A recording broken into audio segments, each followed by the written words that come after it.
Hello friends, Deepavali నోముల కోసం అమ్మవారి దగ్గర అయితే బూరెలు ప్రసాదంగా పెడతారు కదా. అమ్మవారికి ఎంతో ఇష్టమైన నైవేద్యము అరిసెలు. ఇక్కడ మేము అరిసెలు ప్రిపేర్ చేస్తున్నాము కట్టెల పొయ్యి మీద. ఇలా పానకం కోసము ముందు ఒక గిన్నెలో బెల్లము ప్లస్ వాటర్ తీసుకొని మంచిగా పాకం వచ్చేంత వరకు బెల్లాన్ని మంచిగా కలుపుతున్నాము. ఇక్కడ మేము ముగ్గురం కుస్తీ పడుతున్నాము. ఇక్కడ పాకం వచ్చిన తర్వాత ఒకరు పిండి వేస్తూ ఉంటే ఒకరు కలుపుతూ ఉండాలి. ఒకరు గిన్నెను గట్టిగా పట్టుకోవాలి, ఎందుకంటే వేడివేడి పాకం కాబట్టి స్లిప్ అయ్యే ఛాన్స్ ఉంటుంది. కాబట్టి ఇలా మనం ముగ్గురు అవసరం ఉంటుంది.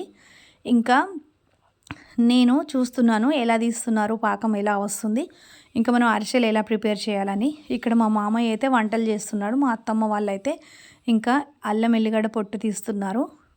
అల్లం అయితే వాడము, ఎల్లిగడ్డలు అయితే వాడతాము చారులోకి. ఇక్కడ మా నానమ్మ అయితే ఇలా అరిసెను నీళ్ళల్లో వేసింది, నూనెలో వేసేసరికి అందరూ నవ్వుతున్నారు, మా మీద ఎత్తేస్తావా ఏంటి అని చెప్పేసి.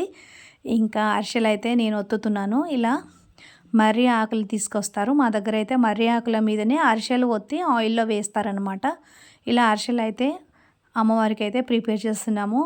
ఊర్లో అయితే ఇలా అందరం కలిసి చేసుకుంటాము.